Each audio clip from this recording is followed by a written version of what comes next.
And now, our feature presentation. Hey guys, welcome back. Hope you enjoyed last week's episode because we recorded it before I got to listen to the previous one where I got replaced. I'm so happy that Brandon and Carly had such an amazing time because you know what? I didn't even know I was there. I didn't know we had that many problems in the relationship, but I don't know. Guess I'll go screw myself. So happy, joy. We're back this week. Eric, do you ever think that the reason I was going to leave you is because of stuff like that? Yeah, I You know what I mean? I mean, Even last episode, I tried to grow up and be mature about it, and you're just like, I want money. My pockets are light. you know, damn it, that's fair.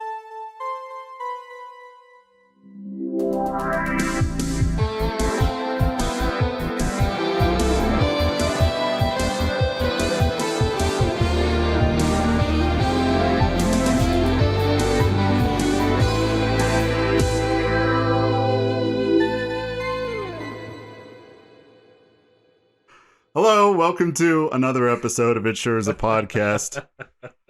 This episode, I think when it comes out, is going to be released when the dust has started to settle from the big news of the week that Microsoft has purchased Activision and Blizzard.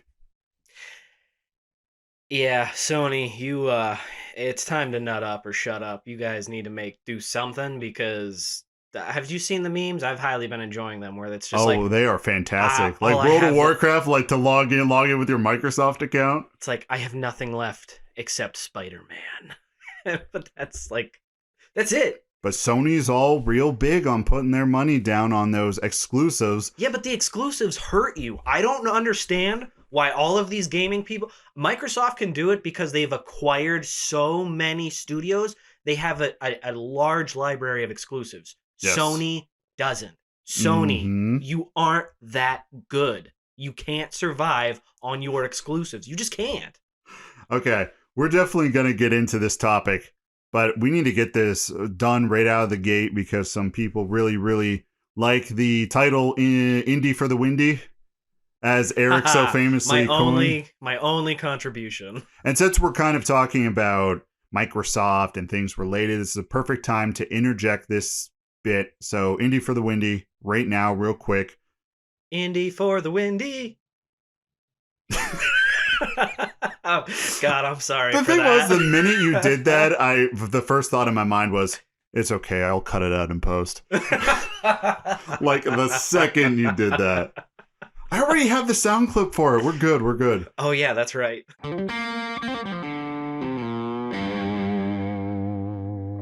What up, indies? So the indie game that has come out recently that I really wanted to throw out there is and I had to look up the name for it 5 times when looking for it, even when purchasing it. It has a very bizarre name. The Anacrusis.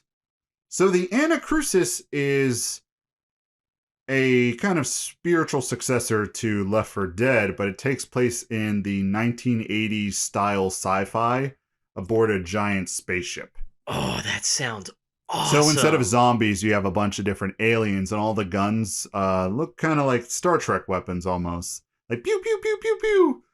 And whenever, a healing kit is the Star Trek, whatever Bones used. I never watched Star Trek. Okay, so it's pretty much a little tablet, and he's just like, yes, I will heal you now with this tablet. I just put on the healing app, and that's how it worked. So it's very retro 1980s, 1970s sci-fi. Here is the good radiation to heal you from my iPad. I hope this doesn't hurt you in the long run. You are now fully healed, but you can no longer have children. Your testicles are useless. Is that such a bad thing? Yeah, that's true. Is that such a bad thing? So I wanted to bring it up because honestly, when playing Back 4 Blood, I was let down. I don't know what about it. It really felt like it was just the next step for Left 4 Dead, but it was... I'm not going to lie. After you described it, I had no motivation to play it because it seemed like it took away everything that made Left 4 Dead fun. Yeah, the arcade elements, the character, it was one of those things where you look at it and it looks really great, and it does play great, and there is fun to be had. I'm not knocking it and saying it's impossible to play. Please don't think that. But at the end of the day, it feels like they just got a bunch of people pointed at Left 4 Dead and said, make that again. But don't use Left 4 Dead and don't use anything we have because the trademark rights. Yeah, but they didn't even do that. Left 4 Dead was fun because you hit start and you killed zombies and that was it. There was no complication. There was no work. It was go in, kill zombies, survive.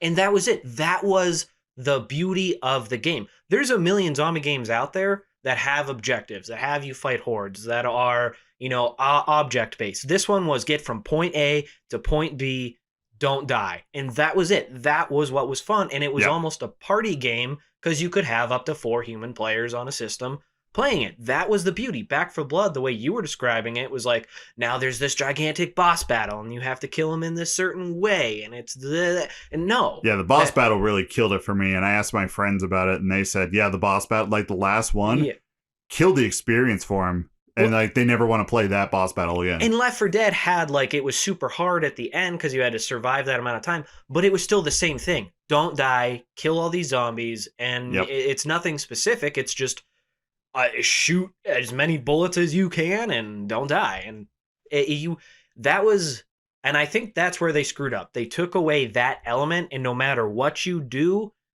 especially since you're trying to be a successor to a game that exists, you're gonna fail that audience because you took away the one thing that made it so memorable. But you're like, it's Left 4 Dead, but you're like, and as soon as you play it, you're like, no, it's not. It's not Left 4 Dead, and you're never gonna get away from the stigma of. Now I'm gonna play devil's advocate, and a lot of people probably prefer Back 4 Blood a little more because there's they can be wrong. They can be wrong. There's more layers to it. There's different cards that give you different perks and everything related to that, and I can understand, and that's even appealing. That's in the Anacrusis too. However, it's randomized, so the random element that they added to it, and I can almost agree with that. Like, it would work for Anacrusis because it's not Left 4 Dead, and people are going to go into it not thinking of Left 4 Dead. Yeah, if you're going into Back 4 Blood, you have Left 4 Dead in your mind. Yes. And that's where I think adding those extra layers takes away from the experience. If they'd have given it a whole new name and I don't know, Zombie Shooter Pals 9. Yeah, something just anything else to not play off of Left 4 Dead, I bet it would have been amazing. Because you go in there expecting something different with those extra layers. If I'm going to play it, all I want, zombie shooter. I got 45 minutes before I got to cook dinner after work or something, or my wife ran to the store. That's what I want to do. I want to play it. I don't want to have to worry about stopping in a story. I don't want to have to pay attention. I want to go out there with a shotgun and shoot zombies. And so far, Anacrusis does this wonderfully. But it is in early access, so the first 3 episodes, things are a little shaky on just the polish. But still, the first 3 episodes are really nicely polished. And the first episode, you start at the bottom of the ship and you run up to the bridge where you have to get this data key to be able to escape. And right now, the types they have, there's turrets, which are these balls that roll around and then they open up and this giant slug comes out and shoots them. What? That just sounds so cool. I thought you were laughing at the balls. No, I'm just imagining a ball rolling around and the slug popping out and shooting. That is what it does. That's awesome. This giant slug-looking worm, and it spits at you. That's such an 80s thing too. It really is. There's a brute that just charges you, acts like the tank. The other one is a flasher. Now, I actually have not seen this in any other game. It's not as fun as you think. It's not as fun as you think. I'm thinking 80s flasher when you say that. Like the trench coat running down. Yes, I'm imagining some alien coming out and just trench coat flashing you. Opens up the trench coat, alien cock and balls floating there, and you're covering your eyes. You're just covering your eyes, shooting wildly, hoping to hit him. Yeah. No, the flasher, what it does is there can be a hallway, and there's this orange light at the end of the hallway. And then it gets brighter and brighter and brighter and brighter until you are squinting your eyes at the screen. And you're like, I don't know where this guy is. And it's this gross looking alien. And he's just running around, slashing you, trying to kill you. And it's so bright. It's this orange light. And it actually gets disorienting And I was very surprised by that. That's kind of cool, because I never actually. thought of that. But yeah, you got bot support. Starting out, they have cosmetics and things like that, but there's no store function. Kind of like, I don't know if Back for Blood has a store function yet where you buy coins. I don't think so. Like, I just expect it in every game now. Real game? Or, I'm sorry, real life? Real life. Okay. Like, I think maybe Back for Blood. I could be totally wrong. I haven't played it since They might put one into effect after it, like, gets released if it's out of early access. Oh, yeah. Activision used to do that with Crash Tag Team Racing. There was no store and everyone praised it. And after all the good reviews came out, Activision put in a pay money store. So they're like, it doesn't affect anything. That's the thing, is you need to make a standalone game that is amazing to play on its own. And if you want to add extras in a store, I'm okay with that. You shouldn't, and I know it's wrong of me because it makes them billions of dollars anyways, but I don't believe you should have to have a store function that's like necessary to play the game and to go. I just don't think that's just kind of BS. It takes away the fun of it because you could have so many more people play it and enjoy it. And if you have that wider audience, a lot of people, oh, I got a couple extra bucks this week. Sure, I'll go to the store and buy something. I think long term they can make more money than if they're just like, nope, you have to drop this much money every month to play it. Because I guarantee, like me, and again, I'm the small target audience that doesn't really matter. But as soon as I hear that, like, nope, not playing it. Don't care. I'm just not doing it. And I think once Activision put in that store, they throttled the amount of coins you can get from actually playing the game. So they incentivize you to purchase in the game store. They always do stuff which is shady. So, and that's a perfect segue. Look at us being professionals. Real quick before that segue, where can you find that game on? I know it's early access, but Anacrusis, you can find it on PC, Master Race. I believe also you can find it maybe on Xbox. There was rumors that you can play it, the early access version of it, and it's like crossplay. Everything is set up. The foundation is really good. You're like, oh, there's a crossplay thing. Oh, if I want friends to play, I just send them this code. It's already there. Oh, they have every game has a battle pass equivalent now. They have a pass that they plan on doing. Oh, there's a challenge for the week. Oh, here are the first 3 episodes. And the episodes are short, sweet, concise, very arcadey, which I think the point we were trying to make when talking about Back for Blood is they added a lot of layers, which that's fine. And there are players who enjoy the layers of customizing. But with those cards, you can create a deck and just put the cards you want in there. And eventually, those cards will be drawn. So it's just not a matter if, matter of when. In Anacrusis, they have these terminals that you have to find. They're hidden. And in those terminals, that's where you just get a random perk. It just increases your abilities a little bit. Or there's even one where you throw a goo bomb. Goo bombs slow everything down. If you stand in the goo, you cannot take any damage. But the goo only stays there for about 6-7 seconds. So if it's getting rough, you throw down a goo bomb and you kind of hold down the fort and shoot everything. I love games like that. Yeah, Anacrusis was very surprising, very arcadey. I really think that I'll never get to experience it. You will never get to experience it. No, the plan is for it to come to consoles. It just they start early access. And I think there is a benefit for early access just because you get it out there to the people. They give the feedback on what would make it great. A lot of the games that made great comebacks usually ended up taking the feedback from fans or being early access and taking feedback. Which I like that model. That's a good model. Put it out. Be like, hey, we worked super hard. And if there's something that kind of sucks, then... Because then that shows that the developer is listening to the player base. They're listening and they're saying, okay, this did not receive as well as we wanted it to. So let's take a step back. Let's fix that. What can we do to kind of meet the players halfway? And I mean, making games is a passion that you want to express creativity and you have an idea, but also at this point in our day and age, it's very much about the community of who's going to play your game, right? Certain games have lasted as long as they did because of the community and the developer discussions and the developer showing they care, like RuneScape. We're not talking about RuneScape today because I'll stay here all day because I've been playing so much RuneScape leagues. Oh my gosh. So, okay, Activision. That was our end of the indie for the Windy. Activision, Blizzard, purchased by the Microsoft. I'm gonna have to just work a bunch of overtime and get my Xbox. I mean, there's it's a no system you escaping can it. actually find. I went into Walmart the other day to take a dump. Literally, I had no other reason to be there. I was passing by, and with my work, I don't have a base station, like a Yeah, place you yeah. show up. So I'm like, I need to poop, so I poop at Walmart. There's a very specific Walmart I poop at because they got nice toilets. But I walk by, I do a lap in the store just to kill a little time after I poop. Get walking again, make sure everything's all good down there. Because there's those times where you're going to the bathroom, you're kind of in a rush, but then you're like, should I wipe one more time? Nah, probably shouldn't. I think I'll be okay. And then you go through the rest of your day and your butt's like, yo, dude, you should wipe one more time.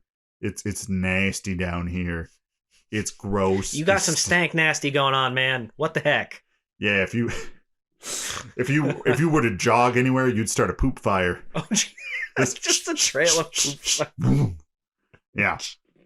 A little poop fire starting right at your butthole. Where was I going with this? Oh, and I went to electronics, passed through there at Walmart, and I saw one of the new Xboxes sitting on the shelf. I've been getting and like PS5s is just, you can't find them, but the Xbox is like, don't worry, Daddy Phil got you. Yeah, but the thing is, I've been getting notifications like crazy from GameStop because I have the membership there. Because like the 1 or 2 games I buy a year, like that actually get released and I pay full price for, I get enough points from it to just renew it. So I get it for free, basically. But anyway, it still grosses me out. I know there's been multiple podcast episodes of me just shitting on GameStop. I mean, them as a company suck because they treat all their employees like crap. So GameStop, get your crap together.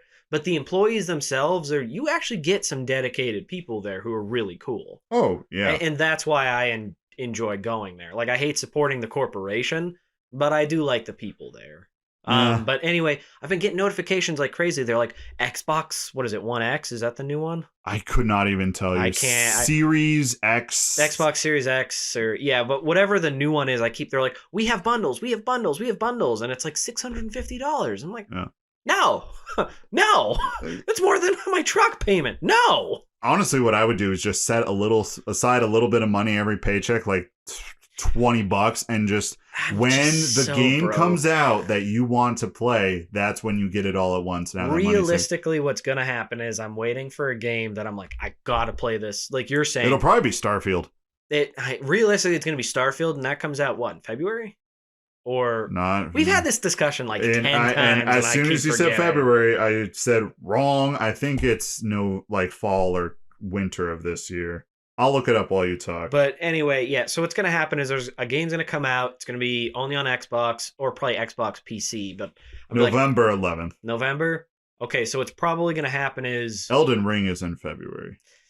I might have to hold off on Elden Ring. It's going to kill me, but I might have to hold off on that. I mean, you can get Elden Ring on your PS4 if you're like, I have to. I'm gonna wait for the reviews because I wonder if it's gonna play the same. I mean, it can't be. It's FromSoft. FromSoft doesn't. They're considerate in that, and they don't kind of skimp on stuff like that. If it was anyone else, I would probably agree with you. We'll see what it looks like, but I'm just going to have to wait. I get quarterly bonuses for my work. Well, I shouldn't even say bonuses because that's not fair because it's not a guaranteed thing. It's profit sharing. So if the company does well, they like to try to give some of that back, right? Which is part of the reason I stick around because they're slightly more human than most other places. That's a fantastic incentive. Work hard, get extra little bonuses. We have so many whiny little mother... It doesn't matter. That's more on the work. Anyway... I'm hoping if I can get a decent one and I'm mostly caught up on my bills, I'm basically going to go grovel on my knees to my wife and be like, please let me take a chunk of this and buy an Xbox. Please. Then she proceeds to just start beating you. And then she's going to grab a rolling pin and then just like beat me over the head and be like, that's more and more, which is terrible. I'm sorry, Kate. I love you. That's not at all what she sounds like. No, seriously. If there's something I desperately want, I normally try to wait for my profit sharing. And that's when I'm like, hey, this is extra money. Can I put it towards this? And whatever's left, I'll give you for, whatever bills we're trying to get ahead on. Mm-hmm. So I don't think there's anything wrong with that. Good communication with your partner, and it's a team effort. We budget out monthly. We're paying down extra on a lot of stuff, which is why I don't have a lot of play money because a lot of that money we're putting towards other things. So exactly that extra money quarterly, that's when I'm like, I want something fun. And usually I try to split it. I'm like, hey, let me take this half, you take this half, and let's just splurge. Let's get something fun. Splurge, Taco Bell, and booze. Oh, Jesus, that's like my ideal weekend. Don't even joke about that. The only reason I brought up the communication thing, because I was thinking there's got to be someone out there who's thinking, oh, Eric's whipped. You should tell your woman what to do. I've noticed that's the trend on TikTok. Everything on there is literally just that kind of humor. And I'm like, what? Great. Degrading women? Degrading women, misogynistic humor. I'm like, that's because awesome. That sort of, if you want to call it manliness, is under attack. I'm just going to come out now. Sorry if this loses us listeners. But if that's your actual thought process, don't listen. We don't need your listen. We don't need you here. Go to hell. Get out. Go to hell. Go put a toothpick under your toenail and kick a wall. Yeah, literally. I'm not whipped. I actually just know care my about wife. The person that you're I also know she's very smart and she's way better at like planning money than I am. So usually I defer. But when there's something that's smart because I know you'd just be sitting there with 5 Xboxes like, look what I got. I'd have like a 400-inch, like I'd have a movie theater in my basement, 4 games. And I would also lose it 6 months later when I lose the house and the cars and get fired because I never go to work. Exactly. But that's the point, is we have that 99% of the time. I don't care. You can pick what you want. Let's do whatever. I'm pretty chill. I've said it a million times. I am a simple man. There's not a lot I want out of life. So usually when there is something, that's when I put my foot down. I'm like, I want this. I'm getting this. Let's figure out a way to make it happen. I want it. I want it now. Kind of like Phil saying, I want Activision Blizzard. I honestly think that was a brilliant move on their part because of the state of the company and everything. Didn't you say they it. purchased it for like what, 60 million? 58 million? That is a super low number for such a big game studio. Because there's No, I'm sorry.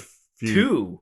That's 2. Yeah, that was Activision and Blizzard. Yeah, they combined into one. I mean, that was smart because, okay, them purchasing it, in the people's eye, they're going to look at that and be, I don't believe that anything's really going to change there. But they look at it and they go... the perception is it's no longer Activision Blizzard. It's Microsoft. So they're Microsoft owns it, so they're going to change things and we can enjoy the games that we like from that company. Here's the one thing I'm going to say is, remember, the reason I switched to PlayStation in the first place was that they were getting all crappy and they were screwing everybody over. And then it was Phil Spencer, right? He took over. He took over from the last guy and flipped everything. Mm-hmm. So he might actually, besides the fact that he's being super smart business-wise, he might crack down. He might be like, hey, even if it's not like out of morally, like, I want to be a good guy. It might just be like, I purchased you. You're going to make us money. So the first person that does anything remote that can remotely be viewed as sexual harassment, I'm not only going to fire you, I'm going to blacklist you, and I'm going to send you to hell. He might not be doing it out of the goodness of his heart, but here's the thing. I don't know if this makes me a good guy or bad guy. I don't care, because if it stops that treatment, doesn't matter if he's doing it because he's good or because he's greedy for profits. Doesn't matter. Mm-hmm. If it has a good outcome. So Microsoft now owns Bethesda. It owns Microsoft Blizzard. There's a trend. Microsoft Activision, Microsoft Blizzard, and there's a few other indie studios they picked up. Is Ubisoft, are they still their own? Or are they owned by Microsoft? Ubisoft is just, from what I gather, is a dumpster fire. But I've never played Ubisoft games. They never interest me. I think they have like Assassin's Creed. Probably. I think there's a couple others. Ubisoft is like pretty much the Fast and the Furious of game studios. They just create those games that you play it and you're like, wow, that was cool. But if you really inspect it with a magnifying glass, you're thinking, there wasn't a lot of substance there. That was like junk food. Yeah. But that's coming from me, who's never really. But again, I played some of the earlier Assassin's Creeds, and now I've been playing, not Origins, Odyssey, the Greek one, for 3 or 4 years now, and I don't even think I'm half done with the game.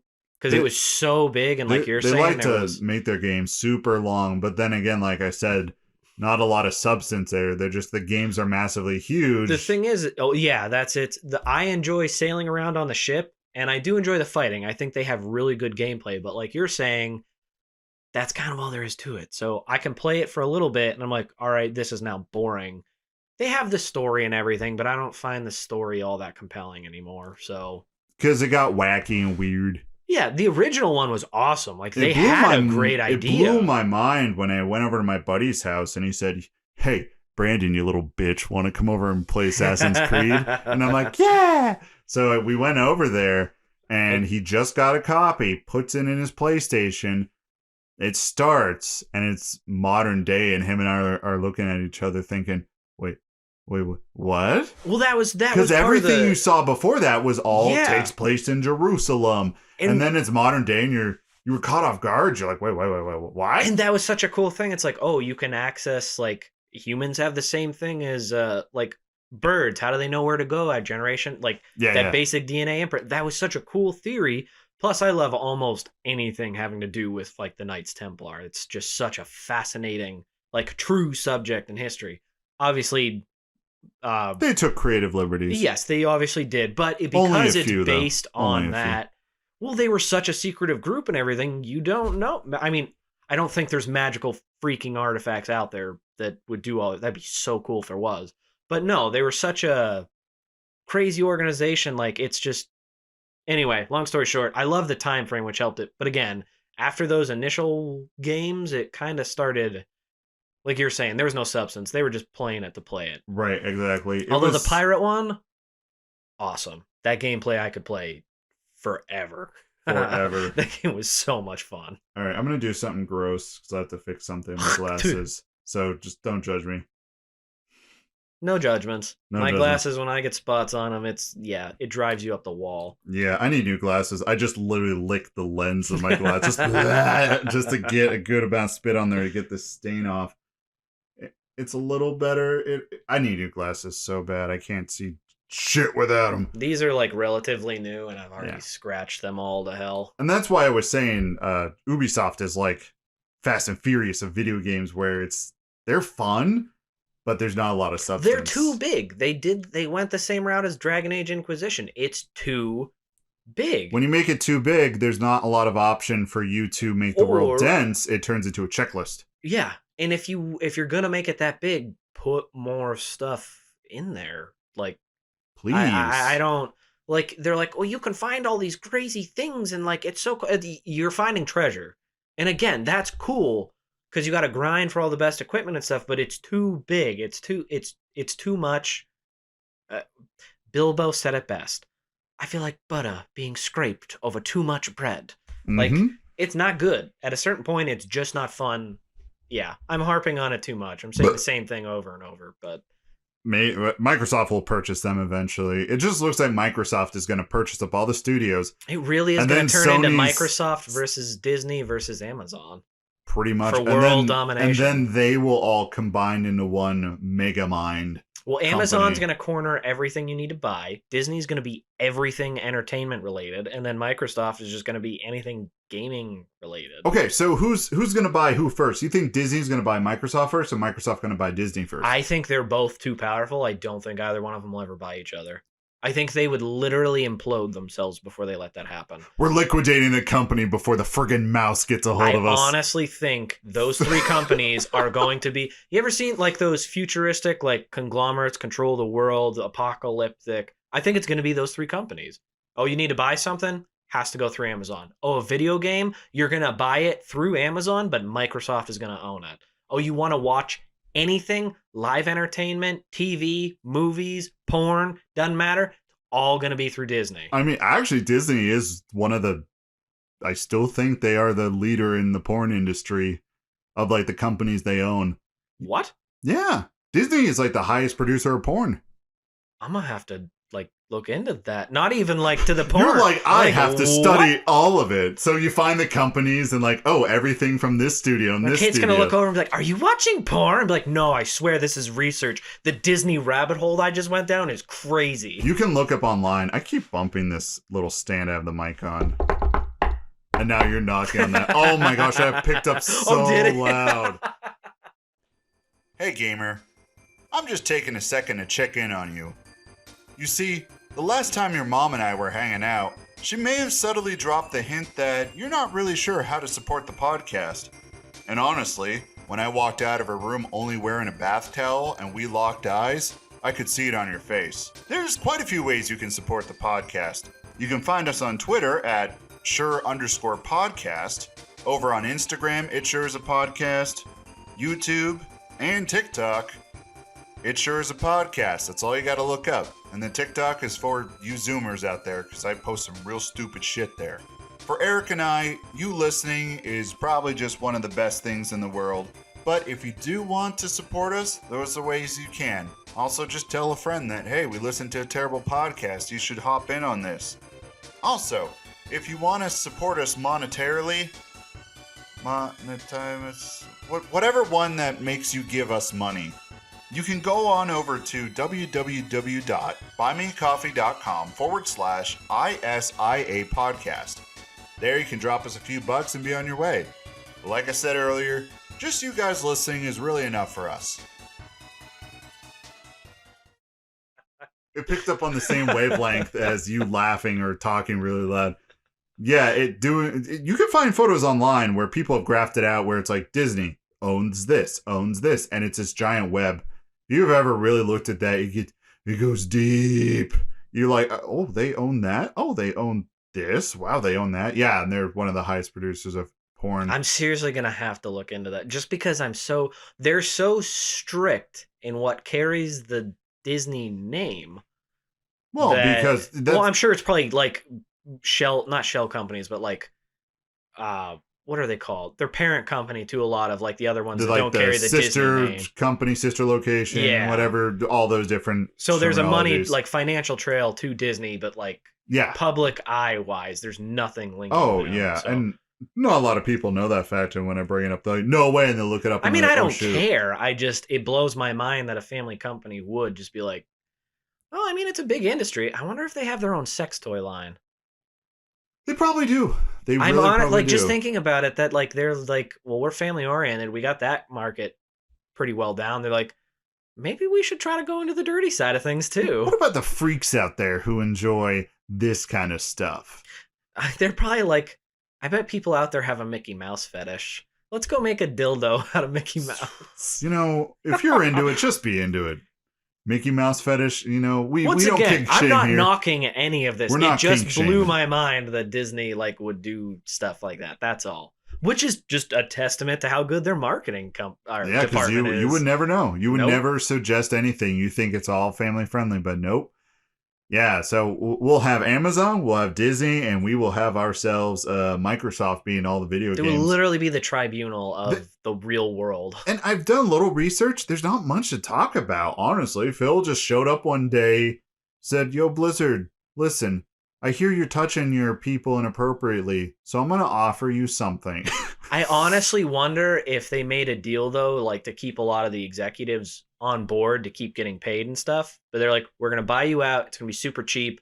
But you top level executives get to at least keep your job. Oh, probably. But the thing is, like, again, the top level executives are probably the ones doing a lot of touching and inappropriate stuff. But no joke, they're sick. If you are like executives in a company, it's like some crazy statistic. To reach that level, you have to be some level of sociopathic.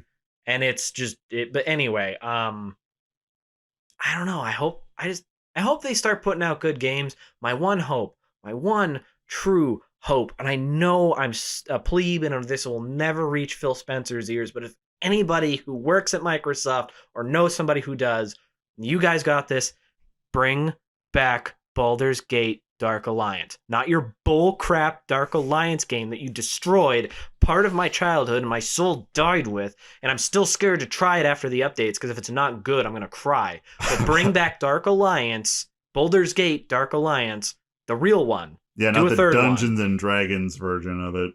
Well, the actual Baldur's Gate Dark Alliance was more Dungeons and Dragon-y than the Dark Alliance they did, and I think a lot more than the Baldur's Gate games that you were playing, because those were like party base. Oh yeah, pick your Baldur's Gate abilities. 3, yeah. Baldur's Gate Dark Alliance is you control your character and you get, the weapons. It's a dungeon crawler. It is Dungeons and Dragons. Just, it was amazing. That is like one of the Well, the good games like that don't appeal to the masses, and that's probably what they were shooting for, to try to get people into it. But maybe someone played it and thought, hey, it's pretty sick, I'm gonna go try some D&D, or I'm gonna go play the older Baldur's Gate, and maybe they got into those. I mean, they re-released the first one on PlayStation, which I thought was cool, and I was actually really hoping for the second one to be remade, because I was really hoping that if there was enough buzz around it, maybe, and with the dismal failure that was Dark Alliance, like, maybe they would. I'm still gonna play it at some point. I'm not ready to have my heart broken again. And I'm sure they're like, well, we fixed all the multiplayer stuff. I don't care about multiplayer. I just don't. I want to play it on my own. Make that a feature, but, well, seriously, make it playable by yourself. Look at Diablo. Diablo did it. You can play with groups of people, and it's awesome. Or you can play by yourself, and it's still awesome. Those games are the best right there. But they could have done that with this. They just didn't scale it properly. I don't know. I'm annoyed. It's still, every time I talk about it, I'm sure everybody's sick of it, but Microsoft just updated me on my computer, and they're probably just like, hey, stop giving us ideas. No, little thing showed up. It was like, hey, we know you don't really have a virus protector, but we just did a sweep for you. Everything's good. All right, I'll see you later. Mwah.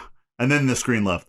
That's pretty much what it said, and that's why I was looking at it. I really, really, really hope, because I just said that, they're just like, we're listening. We hear you. But seriously, if you are listening, I don't care. Everybody already hears everything anyways. They probably already know my search history, so I'm just, don't ever let that get out. But please, Microsoft, please don't. But no, seriously, if they could bring that back, I think they could still appeal, and they could make money off of it. That's my whole point. It's not a super complicated game. Your world is already there. Just do updated graphics, maybe throw in a few new characters and a few new abilities in, and they could make money off of it. I really think they could. They could. And I want to throw out devil's advocate on that. The reason they probably don't is because the gaming market is targeted at the youngsters. Guys your age, guys my age, right around there. We stick to one game that we really like, and we just stick with it, because we don't have all the time in the world to experience all these different gaming experiences. And I'm going to push back on that, though. I bet there's a lot of younger kids out there who would enjoy it. Look at how much nerddom, like back when we were younger, if you were a nerd, you had to worry. Dude, nowadays, nerdy is a culture. Nerdy is like a sex symbol to a lot of people. Nerdy is cool. There's definitely on a dating apps. Yeah. Like the girls like, oh man, I want a guy who's nerdy, all this stuff. Well, look at how much more now they're trying to appeal to a lot more women in games too. Seriously, because they finally realized, oh, being a misogynist hurts our business, because they're not doing it out of any moral goodness, but they're like, oh, women like video games. We can sell more if we appeal to them too. Wait a minute, Eric. Are you telling me women like things that isn't cooking and cleaning or having babies? Women has minds of their own? Oh, good Lord. But anyway, but seriously. This isn't what the church told us. God damn it. Oh, we're going to have our own. If you really want to lose listeners, we can tear apart religion one day too. No, that is a rule that never comes on the podcast ever. Nope. Mm-mm. All right. But I am going to push back. I bet if they released a game like that, there's still enough. I bet younger kids would still want it. Like, because they have the time, they'd give it a play. It's fun. I think they would enjoy it. And if you really want to do it, throw that was one of the fun things about the original ones, Baldur's Gate Dark Alliance, is you could have co-op. Just put an online co-op thing on there, or make it even more than, I don't care, but it's there for the taking, and I still think there's enough young people out there would like it. But... And I don't care if they don't. Just make it for me. Yeah, okay. That's what it's getting down to, because I also have another devil's advocate thing where are they going to get the money to purchase said game? It's going to come from parents. Are parents going to buy games every time, and how fast they come out? Absolutely. They do it already. No, You're telling me parents wouldn't buy this game for their kid who wants it, when how many hundreds of millions, if not billions of dollars every month or every couple months are paid for battle passes, are paid for new skins, are paid for updates, are paid for the the new chapter that comes out for Destiny or what. I'm serious. Like, the amount of money that's already being spent, and you tell your parent, hey, I'm not playing the same game, it's a brand new game, I bet they'd shell out the money. Maybe. Also because a lot of the people... But also those passes are a lot cheaper than a brand new game. A lot cheaper. Very true, but it's a standalone thing. It's not like I'm going to have to pay it every 3 months when something new comes out. And here's the last reason I think it would do well. A lot of the parents who are buying this are no longer the 50s and 60s parents who are like, video games are dumb and they cause violence and they rot your brain. A lot of parents nowadays grew up with video games like we did. And they're like, oh, you want a game? That's cool. We can bond over this. Go ahead and get it. But also a lot of our generation are either like drug addicts, depressed, or have no children. Drug addicts are probably 50% of the gamer base. For are you real. kidding me? Do you know how many times I was stoned and playing games? We want to go back to Left 4 Dead. That was our Friday night. We'd all like pool our money, get some weed, smoke it, and then just. I wouldn't even consider that drug. I'm talking the heavy drugs and like. You know. Yeah, what but I'm if saying? you have that, you're probably also not having children. Okay. I realize the look I just gave Eric. I'm like, are you fucking kidding me? But they're the ones not taking care of the child. Is my point. Right, but they're still there. They're still there, and money's still a thing. Money. Not to dwell on this any longer because it can get to the territory of let's grown-up talk. I'm trying to keep this in the realm of who would You're just be trying the to keep market. it in the realm because you just want that game to be remade. I do, and but I'm also out there. This is actually a debate I've been having for a long time. Everybody's like, the gaming market's changing forever, and it's like, no, there's just new avenues. Multiplayer is the big thing right now. Yes, like Battle Royale and all that, but it's not the only market. It's a big one, but it's not the only one. Mm-hmm. And if you flood the market too much, and I'm willing to bet the companies know this, you have to have those other standalone games. You have to. There's too much of the market that you would lose out on if you go away from it, and they're going to pigeonhole it into just on the fringes, and another company is going to spring up from it. You have to meet everybody's needs if you want to be that monolith of gaming, which is what Microsoft is doing. They're acquiring all these different companies, but they're letting them do what they do best. You do great RPGs, keep at it. This one does Fortnite and whatever else kids are playing. You keep at it and keep it going. Definitely agree with that. And I so think whichever company is doing the RPGs, just get me the damn Baldur's Gate Dark Alliance 3, and I will shill and do an ad for you. I will stand on my corner of my street with a freaking billboards just screaming, buy it. But like there's a homeless guy next to you who's the sign says anything helps, God bless, and then there's just me, buy it. Somebody goes to give him money, I'll kick the money out of him and be like, no, you save that and you go buy a video game with it. The person's like, I don't even have the console for that. You're like, just go buy it. I don't care if you have the console or not. Just go buy it and support it.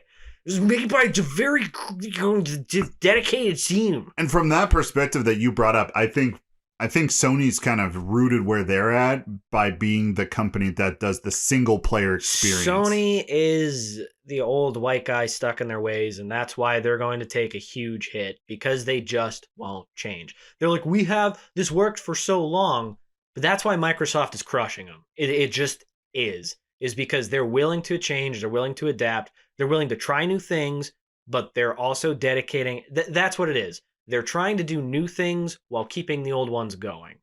They're stretching themselves a little bit thin. They're going to have a lot more failures, I think, than Sony, but in the long run, they're going to keep evolving. Sony is not evolving. I find it more respectable on what they're doing now. On the business end, they're probably being evil and doing, as all corporations do. But it just looks like it's more appealing that, they bought up this company. They're going to kind of put a light under their butt to actually get product out, and also to, like you kind of said, to focus on what they're good at. They purchased Obsidian, and they said, you're good at making those first-person RPGs, kind of like Fallout. Go make Outer Worlds and Outer Worlds 2, right?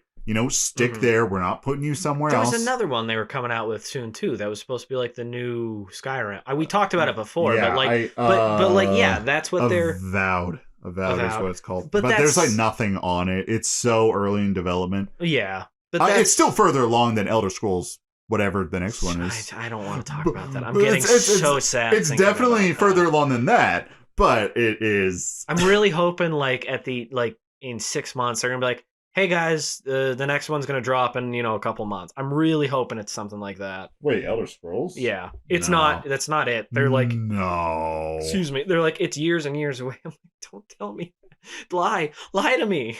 Tell me I'm pretty and lie to me. But that's all you want from Todd Howard, just him to I don't want Todd Howard on this anymore. When Todd Howard took over, things started going down. Skyrim, awesome. But he stayed on it for a decade. So Todd Howard, just leave. Let someone more talented and better than you take over, which is anybody there. Something else. I mean, yeah. I don't know enough about that thing, but yeah, I go and play some Skyrim. I enjoy it. I started my new file, and I'll probably play that. I'm getting stuck in a rut because I don't know. I don't have the new system. I don't have any games that are out there yet that are like driving me to try them out. We're in a little bit of a dry spell. In games. Okay, let me ask you this. You brought this up earlier. I remember a time when being a nerd was you had to hide that in school. You had to. There's a reason my dating game started so late in life. It's because I was nerdy and I had zero confidence. Because I was like, "What do you like to do?" Yeah, no girl in high school is gonna want to take you to prom when they said, "What do you do?" And you're like, "Yo, listen. Wood cutting 99 RuneScape, that's a pretty big deal, ain't it?" There were plenty of girls, there were girls who liked all that stuff too, but man, in my personal experience, even those girls didn't want anything. They were nerdy, but they didn't want anything to do with the nerdy guys. They were like, "We want the jocks." Yeah. And the girls would hide it that they were nerdy. Well, yeah, that's true. I specifically remember at the lunch table, we'd be talking about games and things that are going on with everything we're playing. And like one of like the cool kids walked by our table. Everyone's like, shut up, Brandon, shut the fuck up, who's gonna know? That was me. I will say this. By the time I think I was a senior, I finally had I didn't grow a backbone for a long time, but by the time I was like a senior in high school, I was like, you know what? I don't care. You know why? Because most of you like cool kids are going to amount to nothing in life. This is your peak. And that gave me so much joy in life that seriously, I was friends with a couple, we'll call them popular group, and a couple of them were awesome dudes and they're doing great and I couldn't be happier for them. Right. Seriously, they were like the most genuine, nicest people ever. And I'm like, you're going to go far in life and I hope and you deserve it.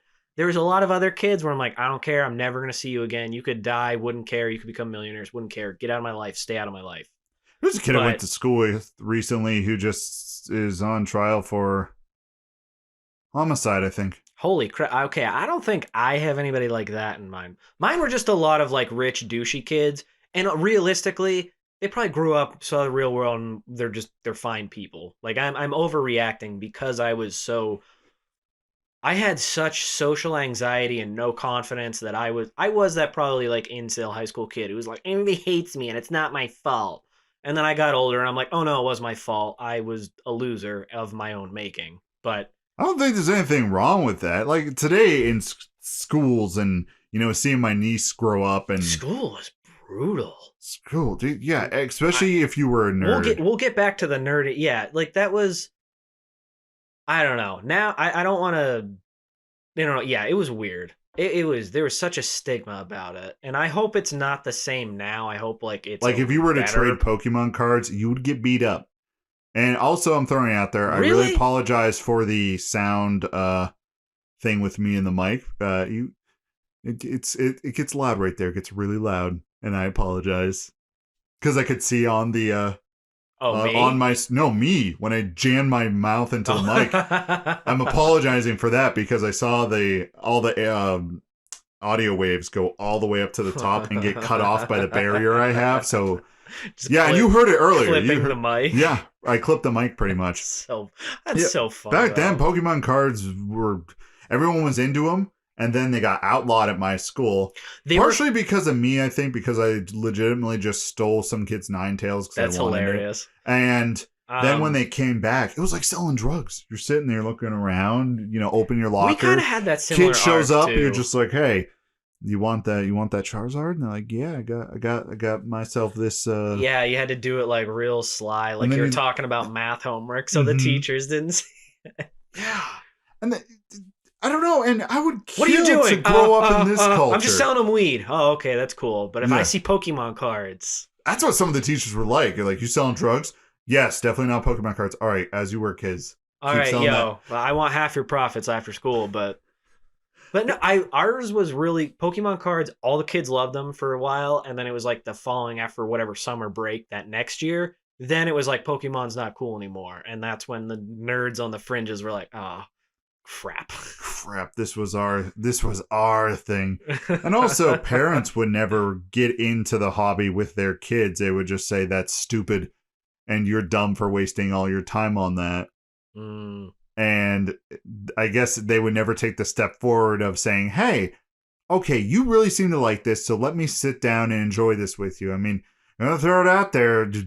Part of the nerd culture thing was like, man, maybe we get some good parents in office, get some good parents in there just to, engage in your kid's hobby. You don't have to be awesome at it, but thing too. It means a lot when a lot of nerds had like quietly disapproving parents because they're like, oh, you're not a jock, or oh, you're not the hot cheerleader. You're like, what the hell, guys? I'm your kid. Yeah, and I think nowadays a lot of the nerds grew up and they just said, you know what?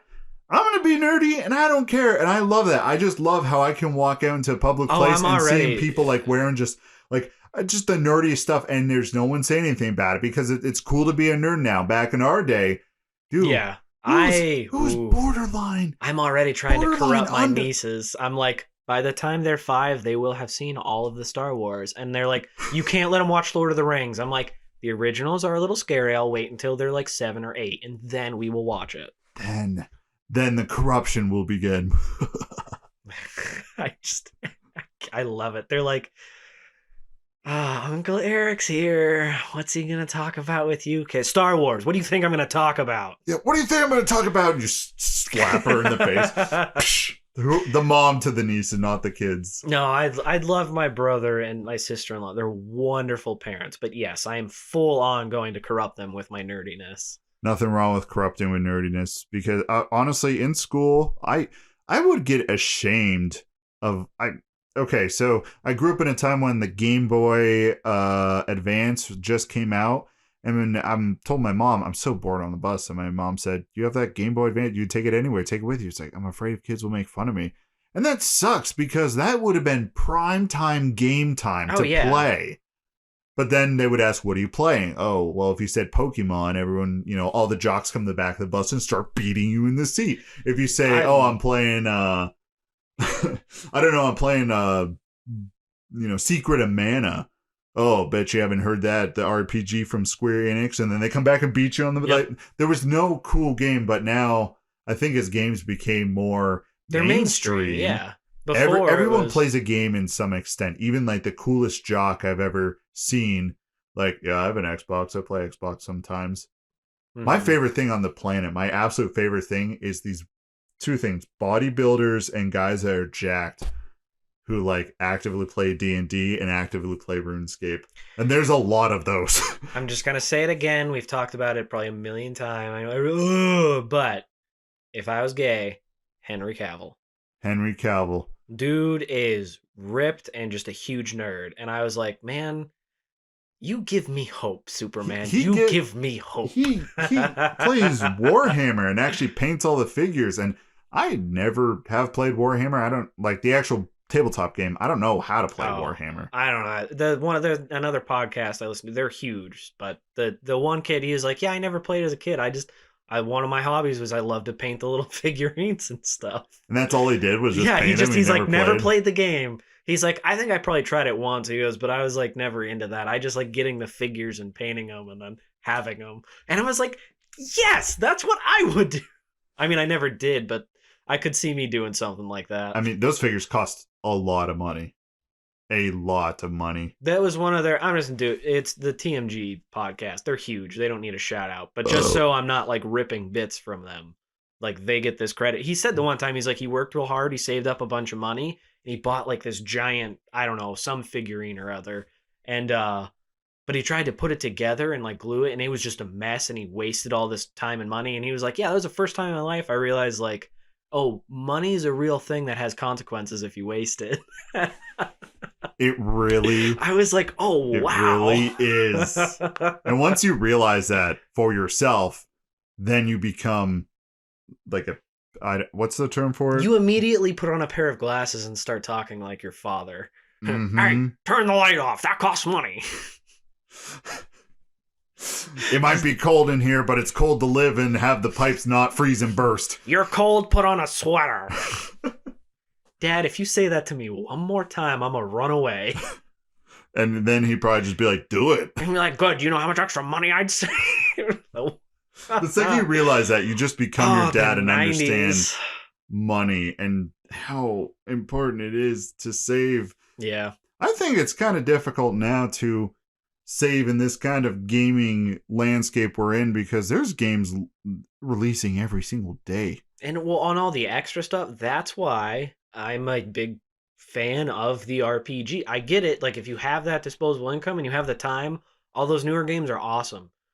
But myself and hell, even younger kids, if you don't have money and time to put into it, and a lot more people have to work 2 and 3 jobs just to survive now, they want that game where they can boot it up and play, and they don't have to worry beyond that initial investment. And I honestly think that's kind of you talking about the initial investment. I think that's why Fortnite's so popular with kids, because it's free. You download it, and then you can only throw like, $20 at it to get a pass, and you get all this stuff. But parents, in the scheme of things, looking at it, trying to look at it from like, if I was a parent, that perspective, I don't think I am. Yeah, I don't think I am. I love that pause. You're like, I don't think I am. Like, from that perspective, I could see, I'll have my kid shut up and we'll have to get a brand new game every few months, throw him a 20 so he can get that, and then he keeps playing that. I'm fine with that. Mm-hmm. I would be fine with that rather than every few months, kind of when we were growing up, asking moms and dads to buy us the game and it was like full price. I actually think gaming back then cost a lot more than it does now on the consumer side of things, because you have those free-to-play options. There's all these deals going around. Like you're saying, you pay... that's true. I'll say that, yeah, because... And I'm also accounting for inflation. That's what I was thinking, too, is back then, those games were a crap load to buy up front. Yes. But they were standalone, and after that, it was just... You got an entire experience, and now... I will say on the side, though, I did a lot of, like, side jobs for my grandparents and aunts and uncles and stuff, and I would go... I don't think... used game stores were a big thing. It was still the major ones, but they had their used game sections. That's where I would go. And if you were smart, you could finagle it and get decent games for it. Because I would also trade in ones I didn't like. I was like a little friggin' stockbroker with video games as a child. Oh, me too. Especially when I got the Xbox 360. I am a true idiot, but I would sit down and plan this out. I'm like, all right, I bet this one's popular and I don't like it, so I can trade it back in for like it was. That was a whole thing. And also with GameStop, how it used to work is they would, the amount you would get for the game would be based on how many they had in the system as used. So if there weren't that many. So I was a kid who played the Xbox 360 wrong, apparently, where I would buy the games that people look at and go, that looks stupid. I'm not playing that. I look at that game and go, that game looks awesome. Ended up being complete dog crap. But I would trade it in, and I would get so much more money than if someone were to trade in a popular game. Yeah, because if somebody wanted it, it's supply and demand. Even if the demand isn't there back then, if there was zero supply, they would take that gamble of, we'll give them a little extra if we only have like 1 or 2 in the system. You never know. Yeah, then that's how I always... And there was such a time I was constantly trading back and forth.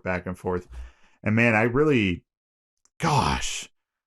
This has very much been the nerdy nostalgic look back episode where we kind of just broke down how gaming has changed so immensely, because once you got a game, that was a game you were going to play for months. Whether you liked it or not, Yeah. you're like, I ain't getting a new one. I better learn to love And it. the only thing that we had, oh my gosh, and we had Back in my day. I'm feeling really old right now. The only thing that we How does had it feel? was the magazines, right? The gaming magazines. That's how you got your reviews. That's how you knew what was coming out. I was too poor to even have those. Oh, I only had Nintendo Power. I had to talk to my friends at school and be and they let you know. Yeah, I'd be like, "Hey guys, I'm poor. What's up?" And they're like, "Hey, this game's coming out."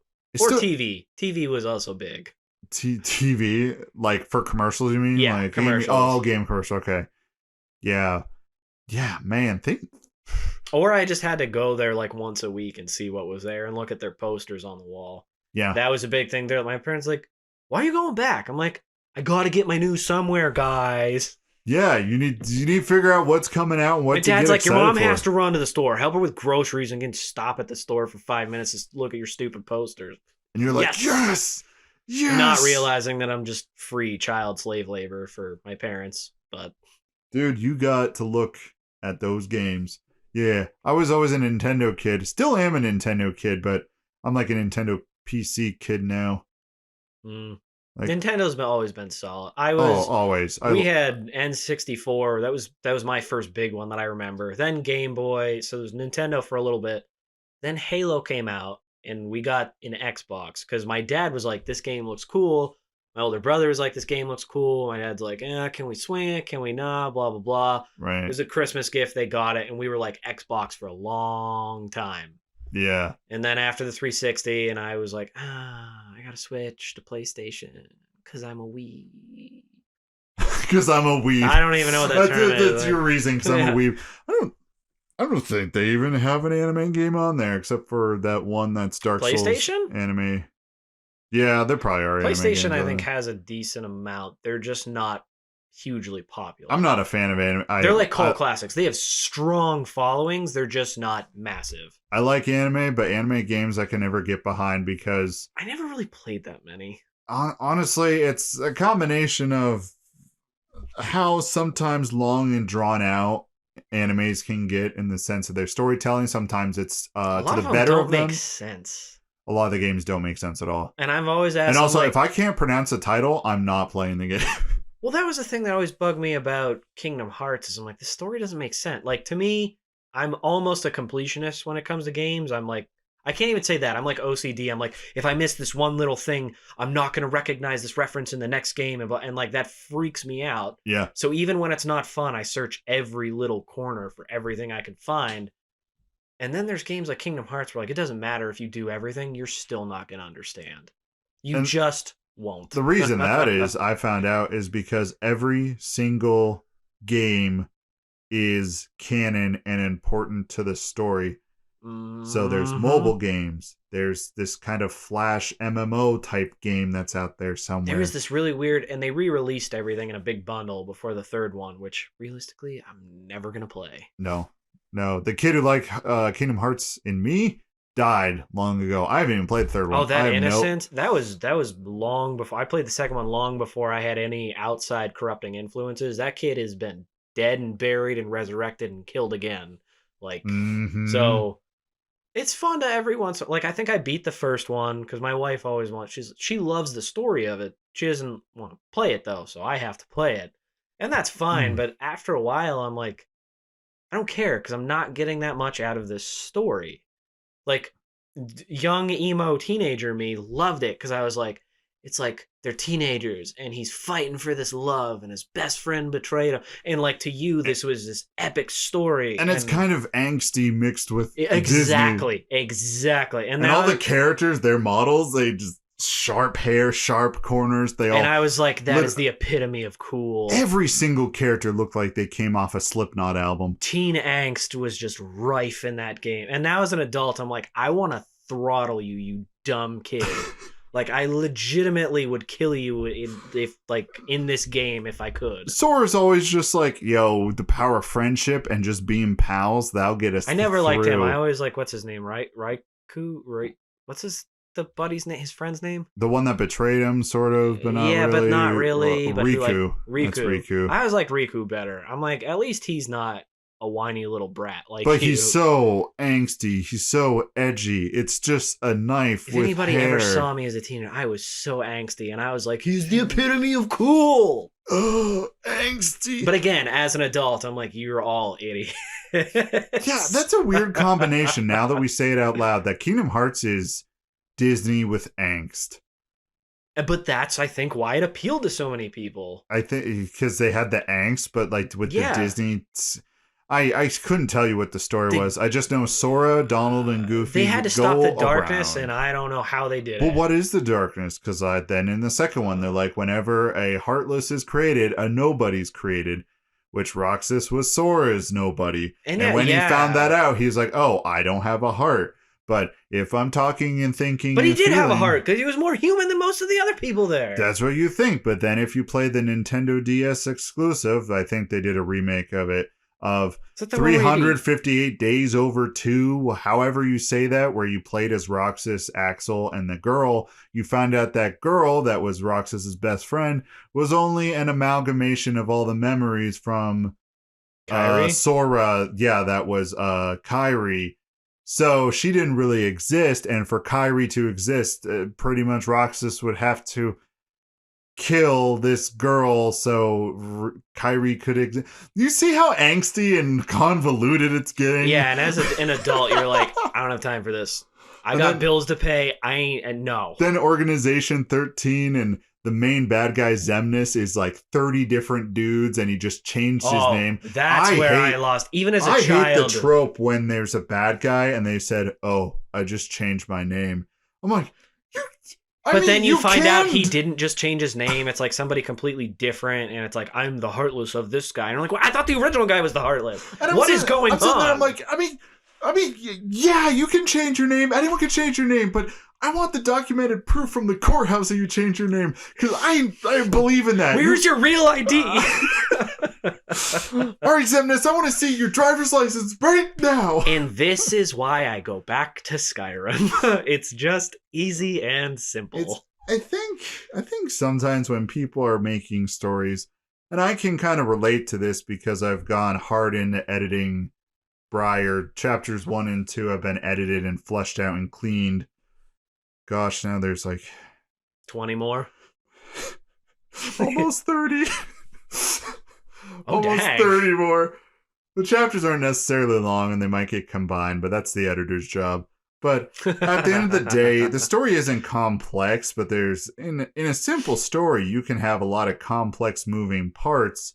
It can be a simple story about guy goes to save whoever. Let's just say the damsel in distress, but the journey there can be a lot more complicated. That is why that book series I read, again, I'm sorry everybody's shaking their head, but I think I'm going to tie it into the creative element. That's why I think it was such a good story. It's what you're saying. Very simple. Most of the plot lines are super simple. Like in the beginning, it's, oh, he doesn't like his homeland because they're all evil and he has a good heart, so that's why he wants to leave. Simple story. But how he gets there is very complicated by all of these other characters, and he's worried, can he survive? Mm-hmm. Then eventually he gets out. Cool. Then it's about, oh, I have to find a home. Where am I going to be accepted? And then the journey there is complicated by, well, everybody hates you on the surface because you're a dark elf and blah, blah, blah. But it's a simple thing of like, I'm going to travel till I can find a place where I'm accepted.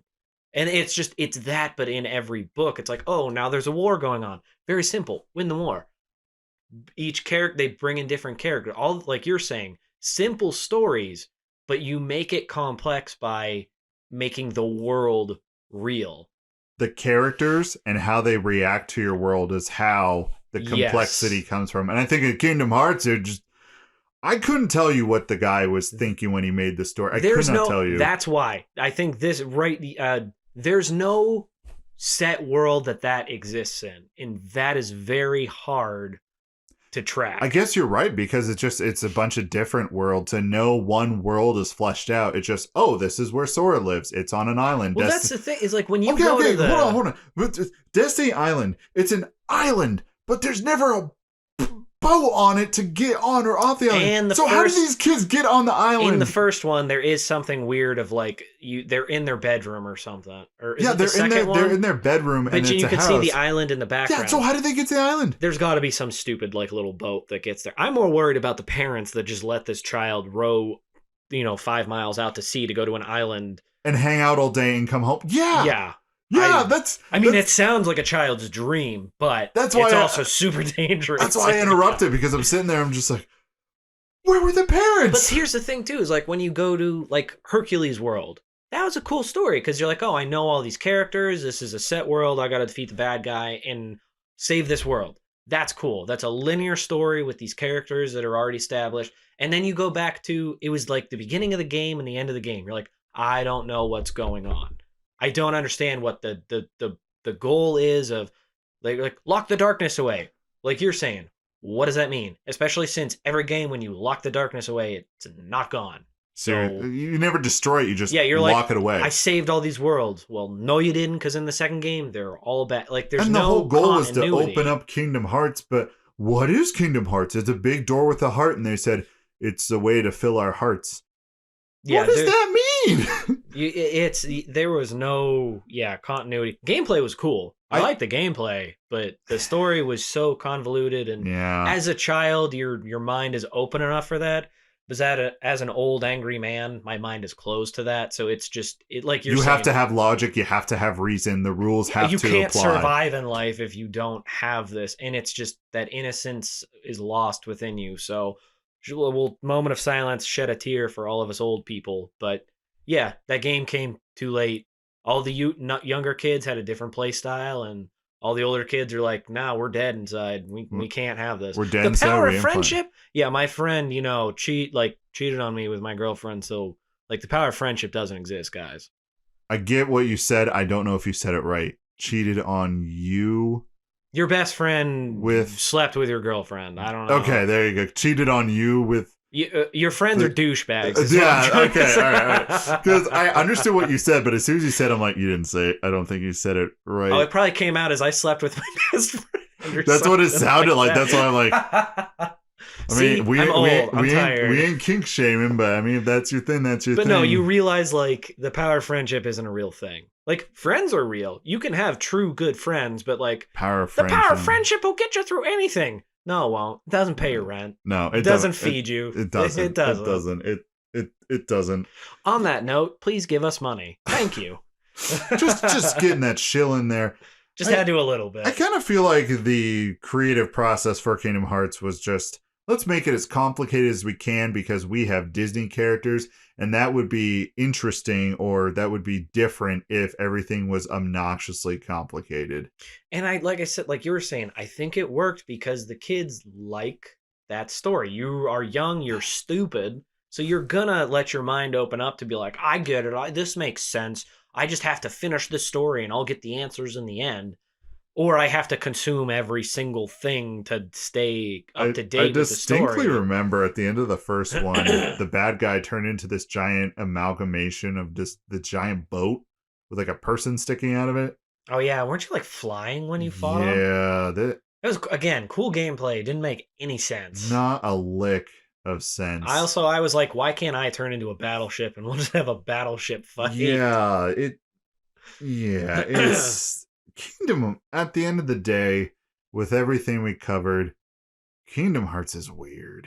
I think that's the takeaway from this episode. Kingdom Hearts was really weird. Kingdom Hearts was weird. I think they banked on you knowing the properties in depth so they didn't have to build the world. I think it was that, or that you just liked it enough, you were willing to go along with it. And sometimes you have to just take that disbelief and just accept the story that's in front of you for what it is instead of That's what I did as a kid. I it. pretended like I knew what was going on. I didn't know what was going on. No. I was just like, I just like this. I don't know why, but I like it. Not yet. Probably the teen angst. Kingdom Hearts. Disney plus Edge equals Kingdom Hearts. And then puberty ended and you're like, this was stupid. I just can't get into it. I can't. I look at that game and I think, it's... Now we just ended the episode. We're all confused about Kingdom Hearts. I think everybody is just confused too. They're like, "What in the hell did you just talk about?" Because I don't even know what I just talked about in regards to Kingdom Hearts. I got like 9 hours of sleep last night, going off of like a week of exactly. But I went off a week of like no sleep, so I am in like a manic state today of just no energy, followed by a burst of energy, followed by absolute exhaustion. I didn't take my medication yet today. So wait, today's Sunday? Yeah, I didn't take my medication. So that's how I get when I don't take my medication. I go in and out of states of just like, and then I'm like, pure exhaustion. Kingdom Hearts is edgy, bro. We planned on talking about, I don't know, whatever we started talking about. I mean, we got the Activision Blizzard and then Indie for the Windy in there. I think that's all I had planned. Yeah, oh, good Lord. My whole I just looked up all my search history. All of it is RuneScape. Just got RuneScape on the mind. Now I'm never gonna have sex ever again. You just gotta find a girl who plays RuneScape. The RuneScape bang while you're playing RuneScape. The RuneScape girlfriend. I have a friend on my friends list who's OS girlfriend. Oh, yeah, original RuneScape. No, old school girlfriend. That's what it stands for, old school girlfriend. I don't know if they're a girl or not. I couldn't tell you. I mean, if emotional connections there, I want to believe. I want to believe. Oh, we did. Maybe the podcast got a little extra bump in traffic because I tweeted. I'll have to show you the tweet, and I can't even throw that. No, all the tweets were thrown onto Instagram and Twitter, so everyone else saw them. This one person did a thumbnail for the new RuneScape leagues that's going on right now. And it's literally challenges try not to come, but there's a RuneScape person bent over with their butt hanging out. But it's like a RuneScape model, so it's just squares. And it's covering up the half of the U and the M. So you just stare at it and you just, hold on, I think I have a picture. All right, we're ending the episode with me sending Eric a picture so he can look at this. We're going to end an audio podcast with a visual. With a visual. All right, here it comes. God, we're so good at business. Dude, I literally sent this person it's a person who makes like RuneScape videos on YouTube, and I sent it to them. There you go. I sent it to them, and I also you see it? So, all right. It looks like every game from the 90s. It really is every game from the 90s. Everything. Just trying to be sexual, but the graphics are so bad, and you're like, what? And it is literally just squares and some triangles, and you're sitting there like, man. They're trying to do triangles to make it look like it's shorts. Yeah, and it's just triangles. Oh, that's so good. Okay, I need to... okay, so this was the comment I sent to the person on their YouTube page. This is the hottest thumbnail I have ever seen. I'm so glad RuneScape plays the way it does. One hand on the mouse and the other on the stick shift. Man, this thumbnail's hot. And the person who made it actually liked it. That's awesome. And I think the one I put on Twitter was just talk about me busting a nut to it. I don't know, those polygons. Man, yeah, you getting a full night of sleep and me forgetting to... But that's the thing, is I literally barely slept this week. Like, I laid there all night, not sleeping. I don't know what happened, but... So I'm in a super just weird state of mind today. My body's because your body's like, wow, I actually have enough sleep. It's like, you got rest last night, but you didn't get it for like 5 days before that. So it's just... So it's going in and out. You have to make that up. Yeah. Throw caffeine in there too, and I'm gone. Caffeine. I need to get me some of that because I think I'm coming down from the caffeine. I might get more caffeine. I might need it. Just inject yourself. Put it right in your veins. I can't even imagine what tomorrow work is gonna be like. Yes, tomorrow and work and the joys of life. Okay. What joys? Bye. Of life?